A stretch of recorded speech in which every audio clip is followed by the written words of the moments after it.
नमस्कार. बघता क्षणी तुमच्या पण तोंडाला पाणी सुटलं ना? चला आज आपण बनवूया झटपट बनणारं कैरीचं लोणचं. बाजारातून कैरी आणल्यावर एका मोठ्या भांड्यात भरपूर पाणी घेऊन त्यामध्ये 1 तास कैरी भिजत ठेवली. नंतर सुती कापडाने स्वच्छ पुसून लोणचं लवकर मुरावं म्हणून त्याच्या बारीक फोडी करून घेतल्या.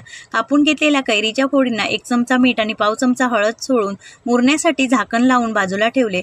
तोपर्यंत एका कढईत एका छोट्या वाटीने अर्धी वाटी मोहरीची डाळ मिनिटभर गरम करून घेतली. जास्त वेळ परतायची नाही, डाळ लगेच करपते आणि कडवट लागते. सारख्याच कढईमध्ये 1.5 वाटी तेल कडकडीत गरम करून त्यामध्ये मोहरी घातली. मोहरी तडतडायला सुरुवात झाल्यावर गॅस बंद केला. हिंग करपू नये म्हणून तेल हलकं थंड झाल्यावर त्यामध्ये हिंग घातला. गार होण्यासाठी बाजूला ठेवले.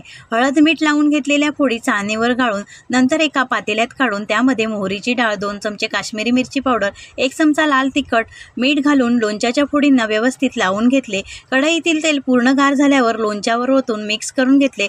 झटपट